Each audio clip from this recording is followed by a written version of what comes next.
it was expressed by Prophet Muhammad sallallahu alaihi wasallam that there is no prophet to be born after me, la nabi abadi.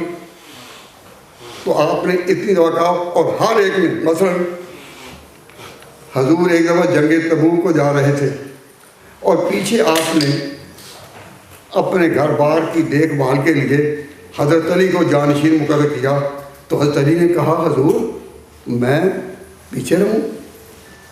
حضرت علی مرزا تو حیدر کرار کہلائے، تو حیدر کرار تو وہی ہے جو میدان جنگ میں بار بار آئے جائے اور اس طرح پلٹتے رہے کہ جس طرح میدان کو اس کی تلاش نہیں، اس کو میدان کی تلاش۔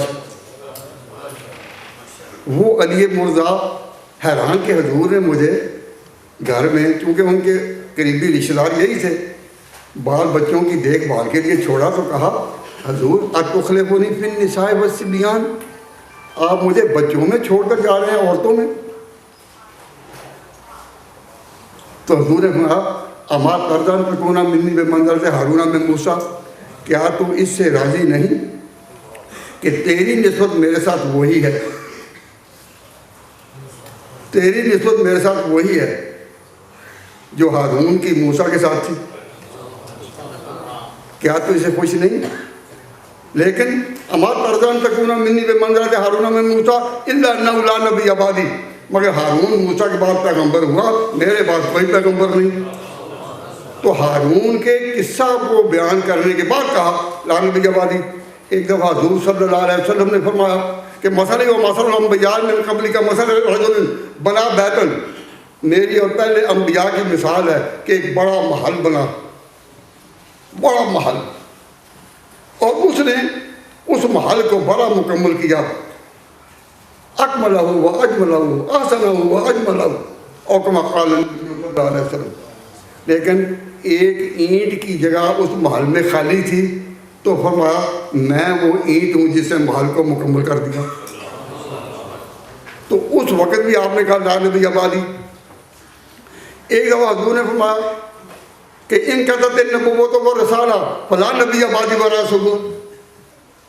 ایک دفعہ اور بھی کہا، اور میں اس وقت ان علماء کے سامنے یہ بات عرض کرتا ہوں آپ سے، آپ سے نے جب کہا کہ ایک تقریر ختم ہوتی ہے تو پھر نظر تلاش کرتی ہے کہ اب کیا ہوگا، تو جب یہ اعلان ہوتا ہے لا نبی بعدی، تو اب کیا ہوگا؟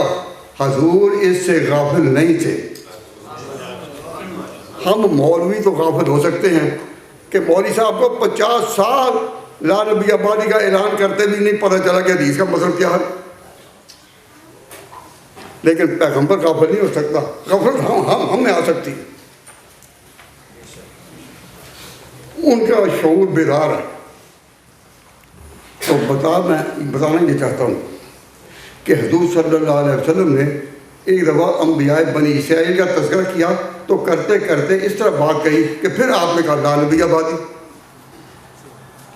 تو کچھ مقامات ایسے حدیث لٹریچر میں ملتے ہیں جس سے پتہ چلتا ہے کہ حضور کی زبان مبارک سے کتنی دفعہ یہ بات کہی گئی۔ اب ایک حدیث میں پڑھتا ہوں، اس میں دیکھیے فرمایا نبی پاک صلی اللہ علیہ وسلم نے کانت بنو اسرائیل تسوسهم الانبیاء کلما ہلک نبی خلفہ نبی وانہ لا نبی بعدی وسط۔ حضور نے فرمایا کہ انبیاء بنی اسرائیل پہلے جو گزرے ہیں، انبیاء بنی اسرائیل جو پہلے آئے، وہ تورات کے مطابق فیصلے دیتے رہے، زمانہ بدلتا رہا، زمانہ پلٹیاں کھاتا رہا، تقاضے مختلف ہوتے رہے، اور انبیاء بنی اسرائیل تورات کے مطابق فیصلے کرتے رہے۔ قرآن پاک میں بھی اس کی تصدیق موجود ہے۔ مفسر قرآن بہتر اس بات کو سمجھیں گے۔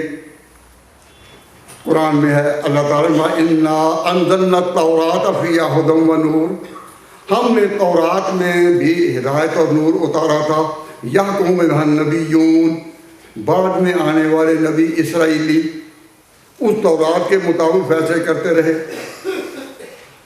تو حضور نے یہ جو قرآنی آیت تھی، اس کی روشنی میں حضور نے فرمایا کہ انبیاء بنی اسرائیل انبیاء بنی اسرائیل اس طرح چلتے رہے، کلما ہلاک نبیون، جب کبھی کوئی نبی فوت ہو گیا خلفہ نبیون، تو کوئی نبی جانشین ہوا۔ جب نبی فوت ہو جائے تو پھر جانشین کون ہوتا ہے؟ جزاک اللہ، کیا جواب دیا؟ نبی جب فوت ہو جائے تو جانشین نبی ہوتا ہے۔ تو جب حضور نے کہا کہ میرے جانشین علماء ہوں گے تو پھر کوئی نبی ہو سکتا ہے؟ نہیں سمجھے؟ حضور نے فرمایا کہ میرے وارث ہوں گے علماء، تو پہلے تو کیا ہوتا تھا؟ کلما ہلک نبی خلفہ نبی، تو حضور کے بعد اگر کسی نبوت کا کوئی تصور بھی ہوتا تو حضور کہتے ہیں کہ میرے وارث علماء ہوں گے۔ تو قادیانی کہہ دیتے ہیں کہ جی علماء ایسے ہی ہیں کہ وہاں نبی کو بھی نہیں چلنے بتانے دیا، ہمارا نام آ گیا۔ اب علماء نے زبردستی حضور سے یہ بات کہلوائی تھی نہ، حضور نے خود کہا تھا کہ علماء میرے وارث ہوں گے۔ تو جو علماء سے نفرت پھیلانے والے آتے ہیں وہ کہتے ہیں نہیں جی انہوں نے بھی حضور کو مجبور کر دیا، ورنہ گنجائش تو تھی۔ توبہ توبہ، ایسا عقیدہ ہو سکتا ہے؟ تو میں توجہ دلا رہا ہوں کہ حضور نے جب یہ حدیث پڑھی نا، کانت بنو اسرائیل، کہ بنو اسرائیل میں نبیوں پر نبی آتے رہے، وارث آتے رہے، لا نبی بعدی، میرے بعد کوئی نبی نہیں، وَتَتَكُونُ خُلَفَاءَ، اب نبیوں کی بجائے خلفاء ہوں گے، نبوت کی بجائے خلافت ہوگی۔ تو حضور نے خود فرما دیا کہ جس طرح ایک مقرر جائے اور دوسرا آئے، تو کہتے ہیں اب یہ، تو حضور نے خود فرما دیا کہ جب نبوت کے بعد اور کوئی نبی نہیں تو اب ہوگا کیا؟ بولیے، سو تو نہیں رہے؟ تو خلافت کے بعد میں آپ بالکل چپ ہی ہو گئے کہ جب نبوت اب ختم ہو گئی، کسی کو نہیں ملے گی، اب ہوگا کیا؟ حضور نے خود فرمایا تکونو خلفاء، خلفاء ہوں گے۔ تو معلوم ہوا کہ نبوت کے بعد درجہ کس کا ہے؟ خلافت کا۔ اور لا نبی بعدی، اس کو سمجھنے کے لیے آگے خلافت کو ساتھ جوڑا جائے گا یا نہیں؟ صحابہ نے جب یہ سنا کہ حضور نے نبوت کے بعد جو خلافت کو جوڑا ہے کہ نبوت کے بعد اب خلافت ہوگی، تو انہوں نے سوال کیا حضور ماذا تأمرنا، ہمیں حکم دیجیے۔ آپ نے فرما تو دیا کہ ختم نبوت کے بعد اب خلافت ہوگی، فرما تو دیا، لیکن ہمیں کیا حکم ہے؟ تو حضور نے فرمایا فو ببیعت الاول فالاول او کما قال، کہ فو ببیعت الاول، کہ جو پھر پہلا خلیفہ ہوگا اس سے وفا کرنا، اس سے وفا کرنا۔ تو اگر حضور کے بعد کسی ایسے خلیفہ کی خلافت کا اندیشہ ہوتا جس سے خلافت پر غصب سے آنا ہے یا ظلم سے آنا ہے، تو حضور وفا کی تعلیم دیتے؟ حضور کا فو ببیعت الاول، کہ میرے بعد جو بھی جانشین ہوگا پہلا، اس سے وفا کرنا۔ معلوم ہوا پہلے کے بے وفا ہونے کا تصور بھی نہیں تھا۔ یہ بات حاشیے خیال میں بھی نہیں گزری کہ جو پہلا ہوگا وہ غاصب اور ظالم بھی ہو سکتا ہے، معاذ اللہ۔ آپ نے فرمایا فو ببیعت الاول فالاول، اور اس کے بعد بھی جو پہلا ہوگا۔ تو حضور نے نہیں چاہا کہنا کہ دوسرا، کہ اس کے بعد دوسرا کھانا نہیں، پہلے کے بعد جو پہلا ہوگا۔ معلوم ہوا عمر کو حضور اسی درجے میں رکھنا چاہتے تھے کہ دوسرے کا نام بھی اس پر نہ ہے، اس کو بھی پہلے ہی کہا کہ وہ پہلے کے بعد پہلا۔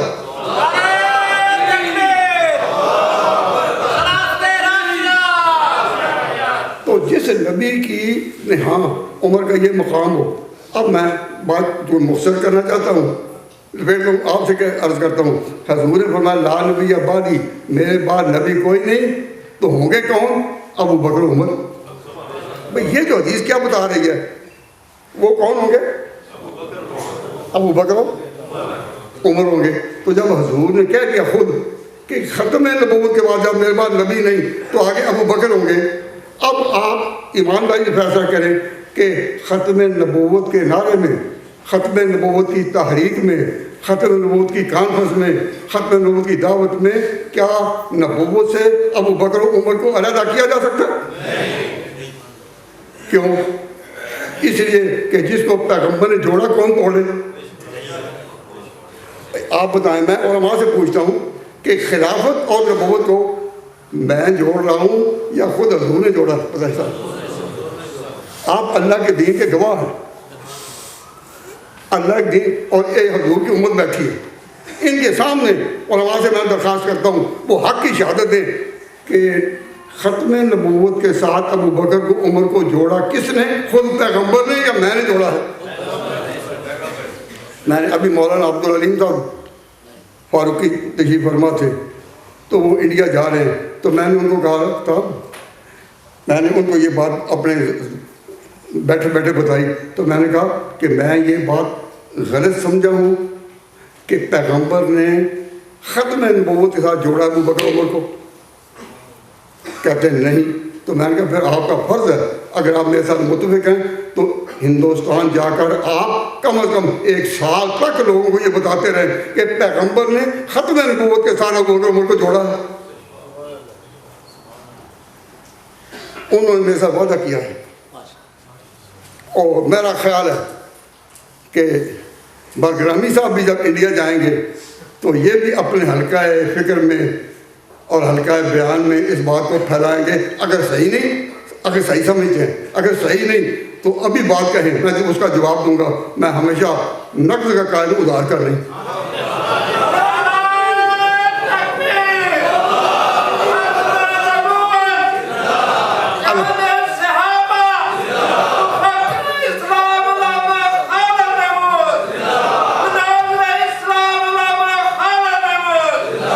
اب انہوں نے بھی، مولانا برگرامی نے بھی، اللہ تعالیٰ ان کو صحت دے، آپ کے دے، وعدہ کیا ہے کہ میں بھی جا کر دہلی سے لے کر جہاں تک جانے کا موقع ملے یہی میں بات کہوں گا۔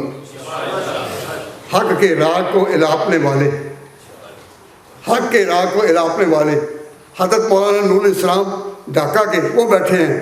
میں انڈیا کا وعدہ تو ان سے نہیں لیتا، لیکن بنگلہ دیش کا تو لے سکتا ہوں نا۔ کبھی ہم بھی تم بھی تھے آشنا، تمہیں یاد ہو کہ نہ یاد ہو، ہم کبھی اکٹھے بھی رہے ہیں ایک جگہ میں، کبھی ہم بھی تم بھی تھے آشنا، تمہیں یاد ہو کہ نہ یاد ہو۔ میں اس یاد کو دہراتے ہوئے بات کرتا ہوں، آپ سے عرض کرتا ہوں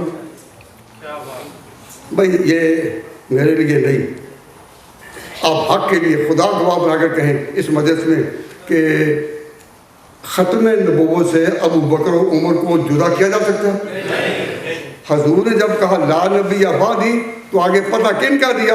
انہی کا، خوب بیعت الاول والاول۔ تو علماء کی تسلی کے لیے ایک بات عرض کرتا ہوں کہ کئی لوگ سٹیج پر آتے ہیں تو حدیثیں پڑھ جاتے ہیں، تو لوگ بعد میں پوچھتے ہیں حدیث کہیں ضعیف تو نہیں، کہیں حدیث کوئی ضعیف تو نہیں، کہ حضور نے جب جوڑا ہے تو یہ حدیث کہیں ضعیف تو نہیں؟ علماء سے ڈر لگتا ہے نا۔ تو میں پورے شرح صدر سے کہتا ہوں کہ یہ حدیث صحیح مسلم میں ہے، جو صحیح بخاری کے ساتھ برابر کی کتاب ہے۔ میں کسی ضعیف حدیث سے کتاب نہیں پڑھ رہا، حدیث پڑھ رہا، صحیح مسلم میں۔ اور اس کے جو مختلف طرق ہیں اس پر بھی الحمدللہ میں گفتگو کر سکتا ہوں کہ لیکن حدیث میں حضور نے جوڑا یا نہیں۔ ابھی میں یہ بات کہہ ہی رہا تھا کہ مولانا مفتی صاحب نے ایک رکا دیا اور میری بات کو انہوں نے کاٹنے کی کوشش کی۔ میں کوئی ان کا گلہ نہیں کر رہا، کہاں میری بات کو کاٹنے کی کوشش کی کہ جی اگر ابو بکر و عمر کو خلافت علیحدہ نہیں کیا جا سکتا تو تحریک ختم نبوت میں پاکستان میں یہ منوانے میں کہ قادیانی غیر مسلم اقلیت ہیں، ہمارے بزرگوں نے اس وقت ان کو ساتھ کیوں لیا تھا جو ابو بکر کو نہیں مانتے؟ اگر ابو بکر عمر ان کا حصہ ہے، اگر ختم نبوت کے ساتھ ان کا تعلق ہے، اس کے بغیر ختم نبوت کا مضمون پورا نہیں ہوتا، تو پھر اس وقت ان کو ساتھ کیوں لیا تھا؟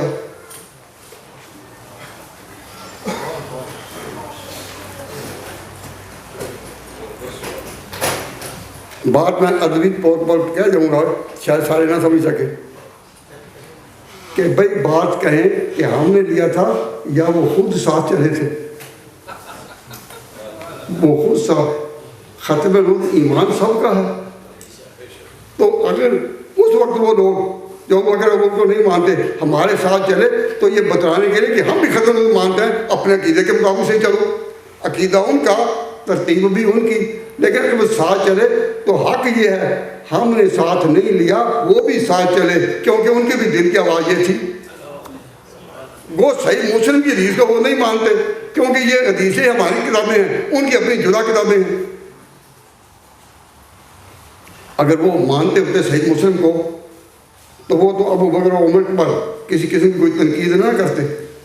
لیکن ان کی کتابیں اور ہیں, میں اس وقت ان کی تردید نہیں کر رہا, میں صرف یہ آپ کو بتانا چاہتا ہوں کہ ختم نبوت میں جو بھی ہمارے ساتھ چلا ہے اس نے ہم پر کوئی احسان نہیں کیا, نہ ہم نے احسان مانگا ہے. عقیدہ سب کا تھا, اپنے عقیدے کے اظہار کے لیے سب کا دیا کے مقابلے میں نکلے.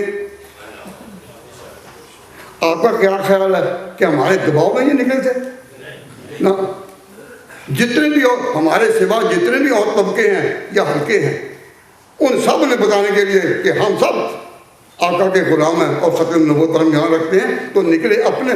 جب وہ اپنے لیے نکلے تو ہم سے کیوں سوال کرتے ہیں کہ آپ نے کیوں ساتھ لیا تھا؟ ہم کب گئے تھے ساتھ ان کا ڈھونڈنے؟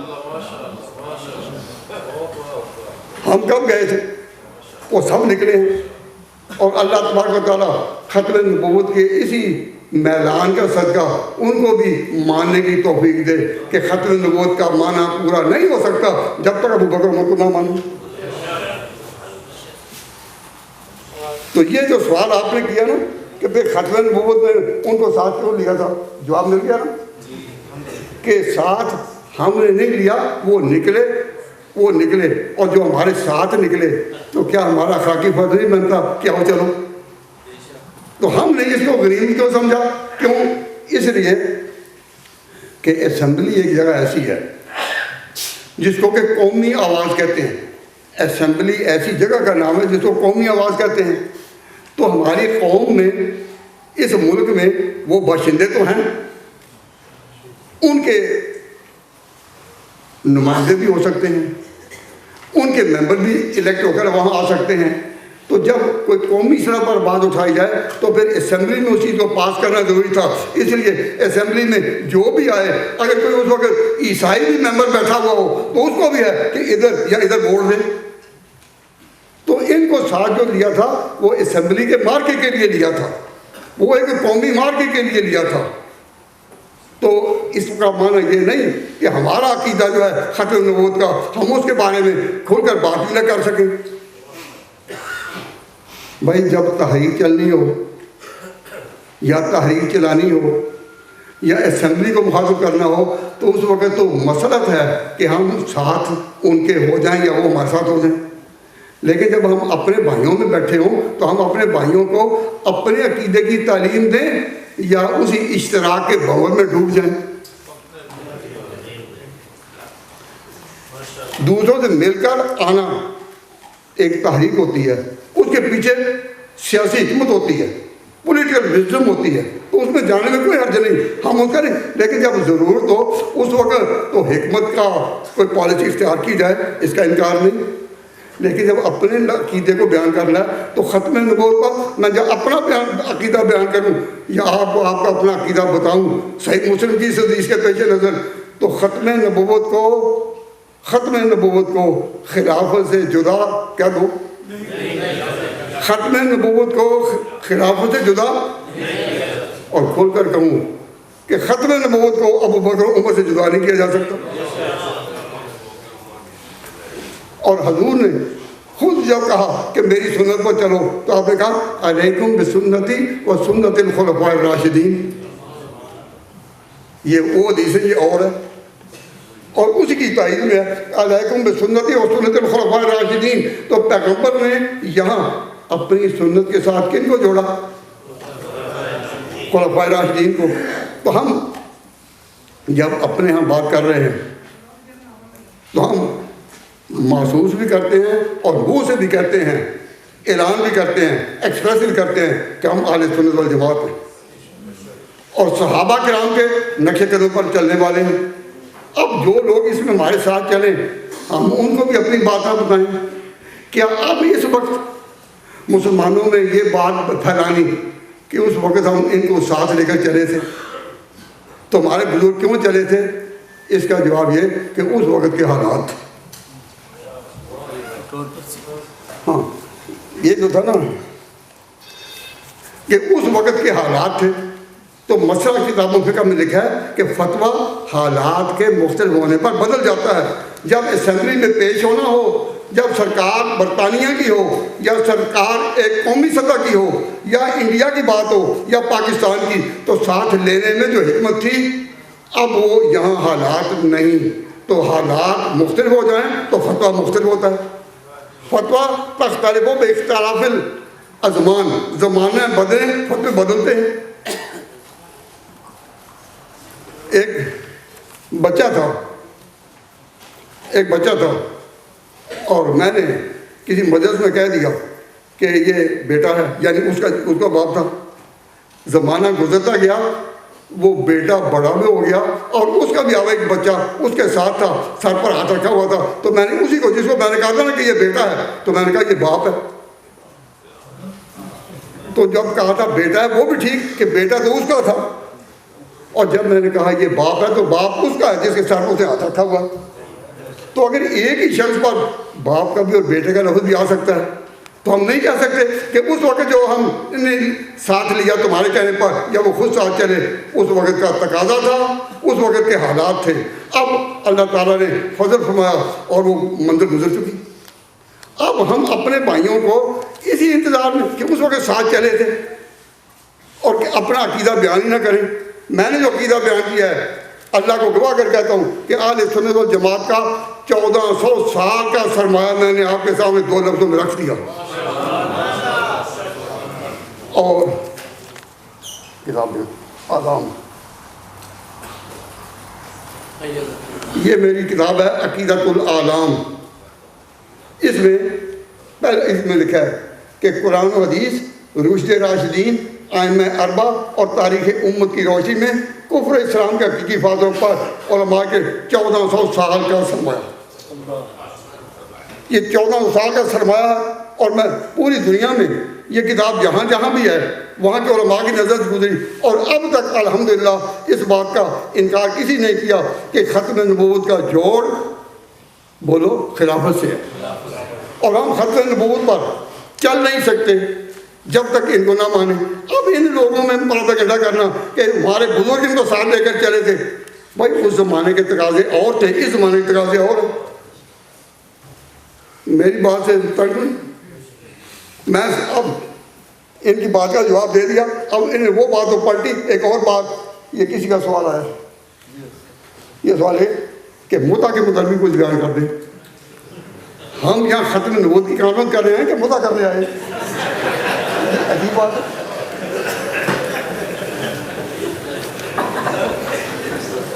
مولانا چلے گئے، مولانا عبدالعلیم صاحب، وہ لکھنؤ کے ہیں، تو لکھنوی زبان ان کی سن کر بڑا لطف آ رہا۔ بڑی دیر کے بعد لکھنوی زبان سنی، اور لکھنوی زبان بھی اور لکھنوی ادا بھی سنی۔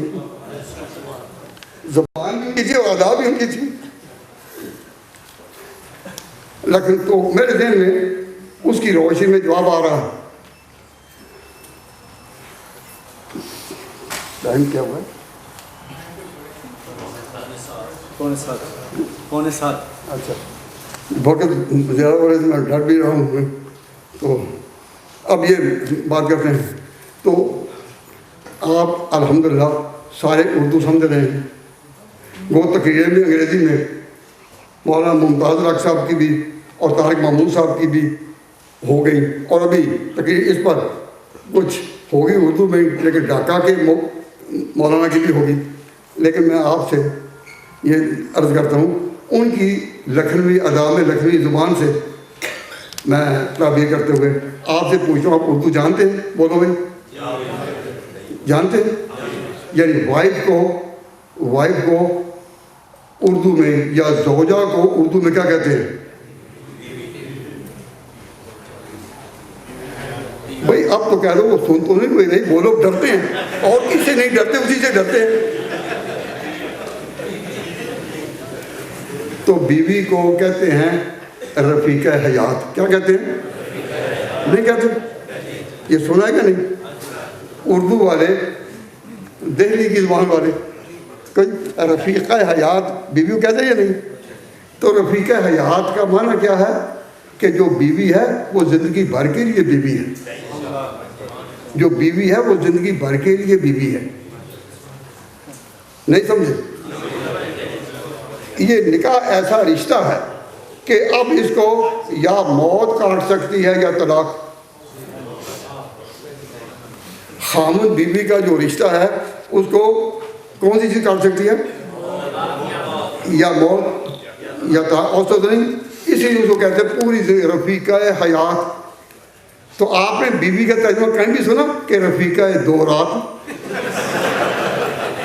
جو بیوی ہے وہ حیات کی بیوی ہے، دو رات کی تو نہیں۔ اب اگر کہیں اردو والوں میں، لکھنؤ والوں میں یا حیدرآباد دکن کی بھی ایک اردو اپنی ہے، میں کہتا ہوں اردو زبان کی جتنے بھی محل بتائے جاتے ہیں اور ان کے سیاق ٹکرائے جاتے ہیں، ان سے پوچھو کہ کسی نے اب تک بیوی کا ترجمہ یہ کہا کہ بھی کیا ہو کہ رفیقہ دو رات؟ کیا ترجمہ ہے رفیقہ کا؟ انس کا، بیوی کا، زوجہ کا؟ رفیقہ حیات۔ معلوم ہوا اسلام میں بیوی کا تصور یہی ہے کہ وہ باحیات ہے، حیات کے لیے ہے، چند دنوں کے لیے نہیں۔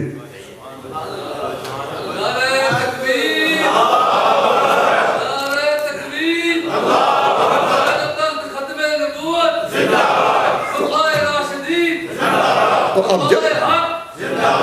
اب جب کبھی بھی کسی سے یہ زن ممتوع جو متع میں آئی عورت ہے اس کا لفظ سنیں تو آپ اتنا ہی کہہ دیں کہ بھائی اس کو بتاؤ اردو میں کیا کہتے ہیں۔ وہ مجبور ہوگا کہنے کا کہ وہ رفیقہ حیات۔ تو آپ کے رفیقہ حیات کیا وہ ہو سکتی ہے جو رفیقہ دو رات ہو، یا رفیقہ چند رات ہو؟ کیوں جی؟ نہیں۔ تو اب ایسے وقت میں میں اپنے معلومات کے حد تک بات کرتا ہوں، پتہ نہیں خالص یہ کہ انگلینڈ میں متع کی بعض اخباروں میں ہم نہیں لائے، ہم میں سے اگر کسی کا کوئی مضمون آیا ہے تو میں جس مضمون سے زیادہ متاثر ہوا وہ قاری عبدالرشید صاحب کا مضمون ہے، اور وہ یہاں بیٹھے، اتنا کمپریہنسو تھا کہ تفصیل نہیں لیکن اتنا کہ انہوں نے وہ مضمون دیا، جواب میں انہوں نے ابتدا نہیں کی۔ ابتدا کنہوں نے کی؟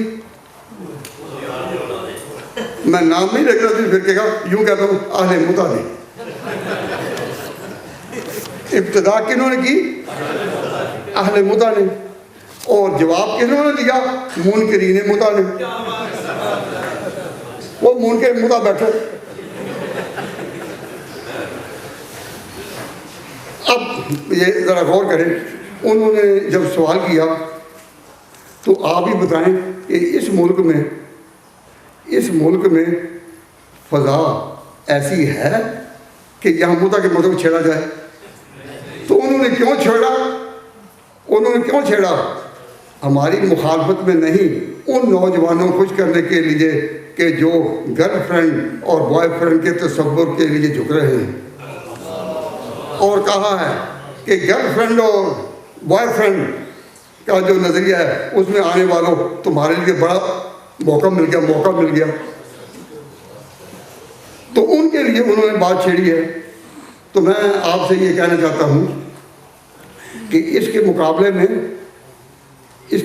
میں آپ قومی سطح میں چاہیں گے کہ اس قسم کی بحثیں چھڑی جائیں؟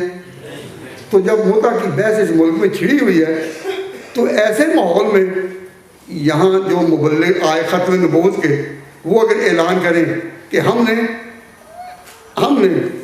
حضرت ابوبکر و عمر کے نہ ماننے والوں کو ساتھ لے کر چلنا ہے، تو ہم پوچھ سکتے ہیں کہ کیا یہ ایسے وقت میں آپ کو بات کرنے کی ضرورت تھی جبکہ متع کے ساتھ اخباروں میں بیانات دیے جا رہے تھے؟ وہ شاخ گل پہ دمدموں کی دھن تراشتے رہے، وہ شاخ گل پہ دمدموں کی دھن تراشتے رہے، نشیمنوں سے بجلیوں کا کارواں گزر گیا۔ اہل سنت کے عقیدے کو جھٹکا دینے کے لیے بجلی کا کارواں آیا اور اس طرح سے چلا، تو بجائے اس کے کہ اپنے عقیدے کا وہ تحفظ کریں۔ یہ بات آپ کبھی کسی جلسے میں سنیں کہ اس وقت ابو بکر عمر کے منکروں کو ہم ساتھ لے کر چلے تھے، اب بھی لے کر چلیں گے، تو آج اس جملے کی تردید کریں گے یا تائید؟ ایسی اس کی تردید کریں۔ آئندہ سے ان لوگوں کو جو تک نہ ہو کہ کسی مدرسے میں یہ کہیں کہ اس وقت ساتھ لے کر چلے تھے۔ حالات وہ تھے موجودہ حالات میں، جب کہ بنی مطع بیان پر بیان دے رہے ہیں اور مضمون پر مضمون آ رہا ہے، ہم اس طرح کیوں چلیں؟ برادران اسلام، میں پھر مجھے افسوس ہے کہ مجھے وقت اس دیا تھا جب مجھے وقت ختم ہوتا معلوم ہو رہا ہے۔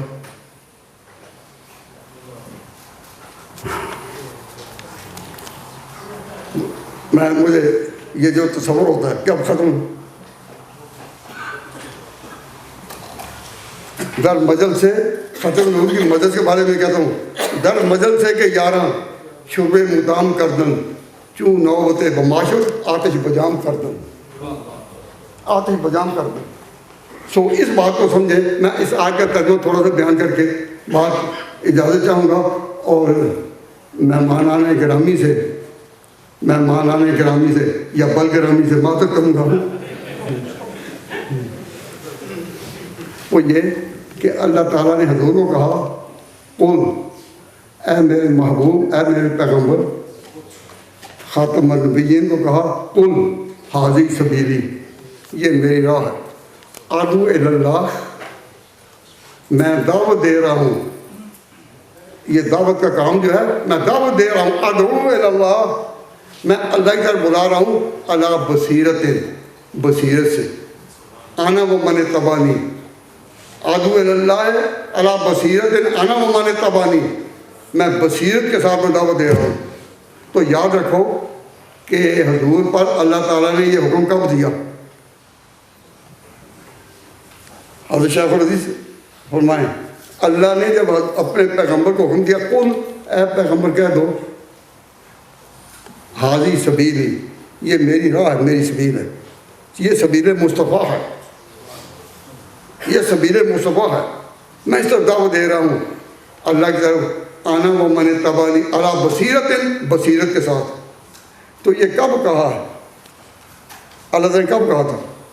اللہ تعالیٰ نے یہ کہا تھا، سنو، جب حضور مکہ میں تھے، نہیں سمجھے، جب حضور مکہ میں تھے تو سوسائٹی پر غلبہ کن کا تھا؟ بولو، مشرکین کفار کا۔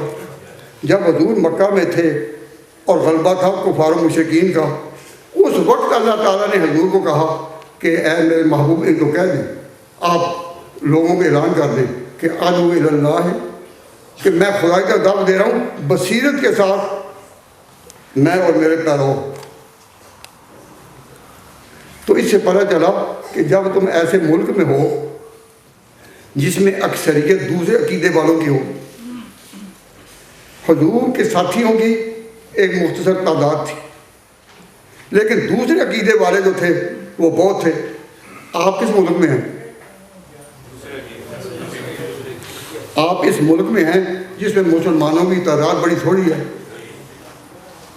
اور زیادہ تعداد کن کی ہے؟ غیر مسلمین کی۔ آپ اس میں ہیں، تو آپ پر مکے کے اس وقت کے ارشاد الہی، مکہ میں اللہ تعالیٰ نے حضور کہا کہ آپ کہہ دیں کہ میں بصیرت کے ساتھ۔ تو اب ان ملکوں میں بصیرت کی ضرورت ہے، بصیرت کی یا جوش کی؟ مسلمانوں نے جوش کب دکھایا؟ کہو مدینہ میں۔ مسلمانوں نے جوش کہاں دکھایا؟ مدینہ میں۔ جنگیں کہاں لڑی؟ مدینہ میں۔ بدر کا مارکا کہاں ہوا؟ مدینہ میں۔ احد کا مارکا کب لگا؟ مدینہ میں۔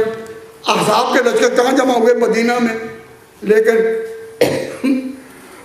حضور نے مکہ میں جہاں پر وہی لوگ تھے 13 سال گزارے، 13 سال آپ نے گزارے، تو 13 سال میں جو انہوں نے وہاں گزارے، تو حضور نے کس طرح جوش میں گزارے یا بصیرت میں؟ بصیرت کہتے ہیں ڈیپ تھنکنگ، ڈیپ تھنکنگ، ہر بات کے لیے سوچ کر قدم اٹھاؤ اور بصیرت حاصل ہو۔ اب اس ملک میں آپ اپنے مسائل جو مسلمانوں کے ہیں وہ بصیرت سے حاصل کریں گے یا جوش سے؟ اب یہ فیصلہ آپ کریں کہ اگر آپ کو اپنی سوسائٹی میں، اپنے کلچر میں یا اپنے حقوں میں کئی ایسے لوگ ملے جو بصیرت اور شعور کی بات ہی نہ کریں، کوئی سوچنا شروع نہ کریں اور اس طرح بات جوش میں کریں کہ دوسروں کہیں کہ آ گئے کون عاشق آ گئے ہیں، عاشق آ گئے ہیں۔ یہ جو نعتیں ہیں، نعتیں ایمان کو تازہ کرنے کے لیے ہیں، ایسا جوش پیدا کرنے کے لیے نہیں کہ جس سے ہوش لٹ جائے۔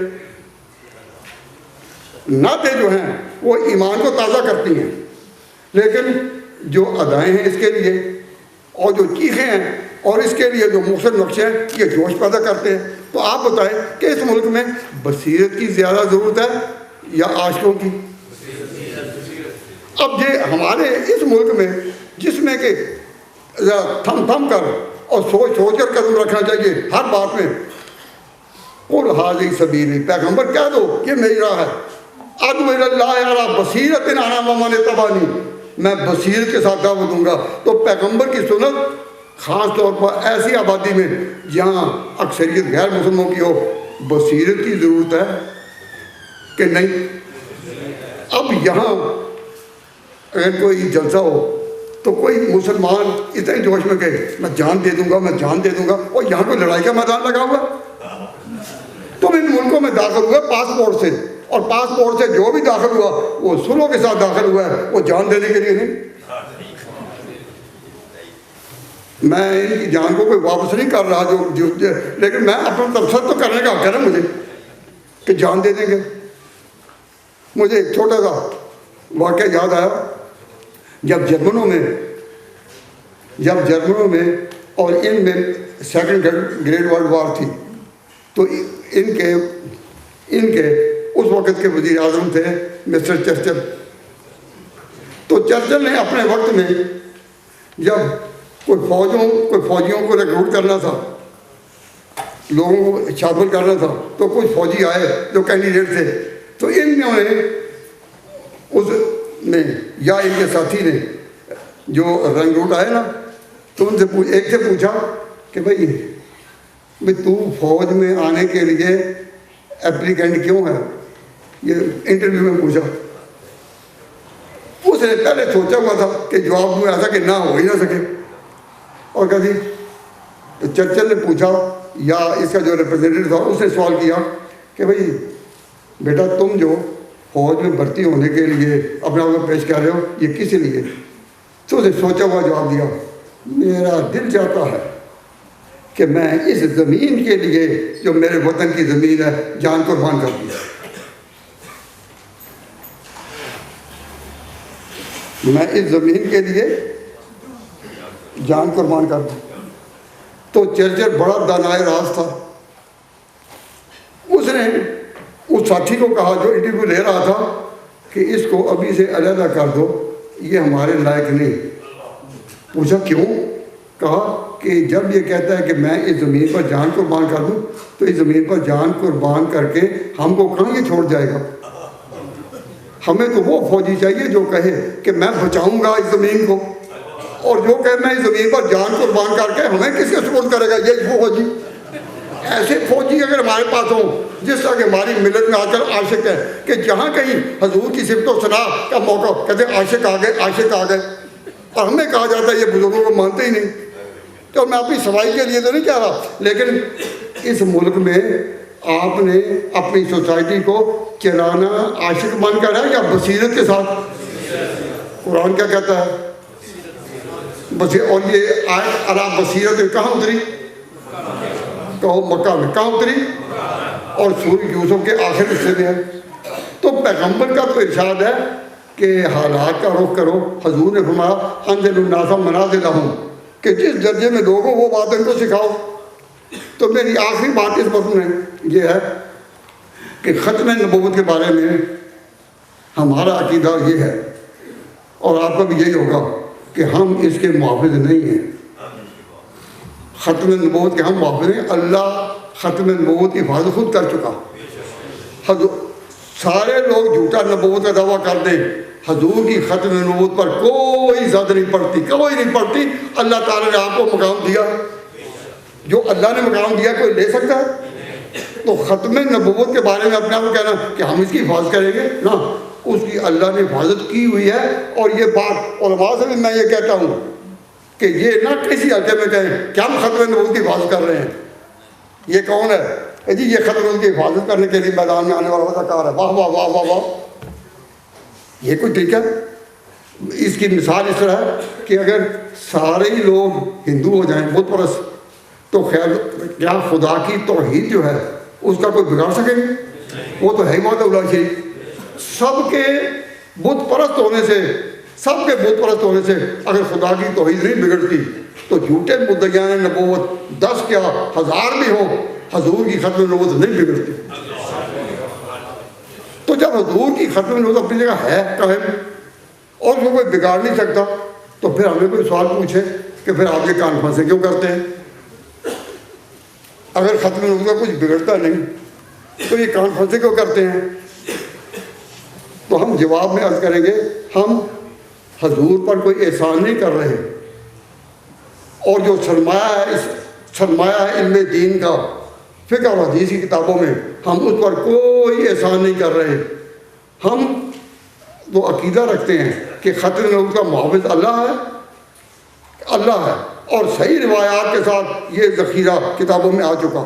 ہم تو اس لیے کانفرنسیں کرتے ہیں کہ اپنے مسلمان بھائیوں کو قادیانیوں کے فتنے سے بچائیں۔ قادیانیوں کا فتنہ ہمارے عقیدوں کو تو زخمی کر سکتا ہے، لیکن حقیقت میں ختم نبوت کو تو زخمی۔ اس لیے ہمارا اس میں آپ نے نعرہ اور اعلان یہ سنا ہوگا کہ ہم تحفظ عقیدہ ختم نبوت کے لیے اٹھے ہیں، تحفظ ختم نبوت کے لیے نہیں، تحفظ عقیدہ، کہ عقیدہ جو ہے ختم نبوت کا ہمارا یہ محفوظ رہے، مسلمانوں کو یہ طریقہ مبارک رہے، کوئی بھی ختم نبوت کے عقیدہ سے نکل نہ سکے۔ ہم آپ کے عقیدوں کے گرد پہرا دے رہے ہیں، تو آپ کیا ہم عقیدے کی حفاظت کر رہے ہیں یا حضور کی ختم نبوت کی؟ تو ہمیں چاہیے کہ ہم جب بھی کہیں تو کہیں تحفظ عقیدہ ختم نبوت۔ تو جب ہم کہہ دیتے ہیں ہم تحفظ ختم نبوت کر رہے ہیں، تو پھر یوں کہو کہ یہاں لفظ مقدر ماننا پڑے گا عقیدہ۔ تو اب آپ عقیدہ ختم نبوت کے محافظ ہیں نا، کہ ختم نبوت کے محافظ ہیں؟ ختم نبوت کا محافظ اللہ ہے، اور سارے بھی مرزا غلام بن جائیں، حضور کی ختم نبوت پر کوئی آنچ نہیں، وہ تو ختم نبوت۔ اس زمانے میں آپ میں چاہیے کہ بصیرت کے ساتھ دین کے مسائل کو سیکھیں، اور بصیرت کے مسائل آپ سیکھ سکتے ہیں جب علماء کے درسوں میں آئیں، تقریروں میں نہیں۔ ایک ہے تقریریں، ایک ہے درس۔ تو آپ بتائیں کہ اس ملک میں جن لوگوں کی دینی ادائیں یہ ہوں کہ جہاں جائیں لوگ کہیں عاشق آ گئے ہیں، عاشق آ گئے ہیں، تو میں نے جب یہ سزائیں سنی نا عاشق کی مولانا برگرامی صاحب، تو میں نے میرا ذہن جو ہے اس میں وہ نظر تلاش کرتی رہی کہ قرآن میں کہیں عشق کا لفظ بھی ہے، یا ذخیرہ حدیث میں 14,000 احادیث کے دفاتر میں کہیں حضور کی زبان سے یہ لفظ نکلا ہو، تو ایک بھی صحیح روایت کے ساتھ نہیں ملا، ایک بھی نہیں ملا۔ اور یہ جو نا من اشاکا و افا افا و ماتا شہید، یہ موضوعات میں سے ہے۔ میں بصیرت کے ساتھ کہتا ہوں یہ حدیث نہیں ہے۔ تو حضور نے اور قرآن نے اور سنت نے جب بھی ذکر کیا محبت کو ذکر کیا، اور محبت کے ساتھ جو ذکر کرے اس میں بصیرت ہے، اور جب عشق میں آ جائیں تو پھر جوش ہی جوش ہے۔ تو ہمارے اجتماع میں کانفرنس ہو رہی ہے تو کوئی بات پوچھتا ہے یہ کانفرنس کن کی ہے، تو آپ کہیں کہ جو بصیرت کی روشنی میں غور کرتے ہیں اور بصیرت ساتھ دعوت دیتے ہیں۔ آپ نے یہ تقریریں سنی ہیں، کوئی تقریر بھی ایسی سنی جو بصیرت سے خالی ہو؟ تو کہیں کہ پھر ان کا اجتماع ہے تو عاشقوں کا اجتماع کہاں ہے؟ اس کو ہو کہ تم جانو، ہم ان کی طرف ہم ان کا نام نہیں لیتے۔ کیوں؟ ہم نے کبھی کسی پر جرح نہیں کرنی، کوئی نام کیوں لیں؟ ہم ان کا ذکر بھی چھوڑیں۔ ان باتوں کی روشنی میں آپ سب حضرات سے درخواست کرتا ہوں کہ آپ نے پہلے بھی تقریر سنی، اب بھی آپ مولانا برگرامی کی اور مولانا چاٹگامی یا مولانا نور اسلام کی ڈاکٹر ان کی تقریر اور بھی حضرات ہیں نعتیں بھی سنیں گے. اور آپ یہ کون سی کانفرنس ہے؟ یہ 16ویں. تو 16 کانفرنسوں میں کبھی ہم نے ایسی کوئی بات نہیں کی کہ ہم پیس اینڈ آرڈر کے خلاف ہوں. اس ملک میں ہم ہمیشہ یہ کہتے رہے ہیں کہ بھائی تم آئے ہو پاسپورٹ کے ذریعے، اور جو پاسپورٹ کے ذریعے آخر داخل ہے وہ دارالصلح میں آیا ہے، دارالحرب میں نہیں. یہ ایک اصطلاح نئی نکالنی پڑے گی نئے حالات کے اعتبار سے. لیکن پیس اینڈ آرڈر اور اس ملک کے وہ قوانین، ملک کے وہ جو ہمیں دین کے راستے میں رکاوٹ نہیں بنتے، ہم ان کا احترام کرتے ہیں اور ہم اپنے دین پر قائم رہیں. اس کے لیے ملک کے قوانین ہمیں اجازت دیتے ہیں. ہم حلال گوشت کی دکانوں سے گوشت لیتے ہیں، ہمیں کوئی منع نہیں کرتا. ہم حرام گوشت کی دکانوں پر نہیں جاتے اور نہ اپنے سامعین کو ادھر رہنمائی کرتے ہیں، ہمیں کوئی منع نہیں کرتا. تو جب ہم اس ملک میں دین کے تقاضوں پر عمل کر سکتے ہیں تو ہم خواہ جوش بنان کے عاشق آ گئے ہیں، عاشق آ گئے ہیں. اللہ ایسے عاشقوں سے بچائیں. وما علینا الا البلاغ. ہاں بھائی، بڑی ضروری بات تھی یہ. میں نے یہ قادیانیوں نے ایک یہ پمفلٹ ہر سال شائع کرتے ہیں. تو اس سال کا نام ہے چیریٹی واک فار پیس 2013. یہ اب جو سن ہے اس میں تو یہاں 12 چیریٹیز ہیں، عیسائیوں کی، غیر مسلموں کی اور برطانیہ لوگوں کی.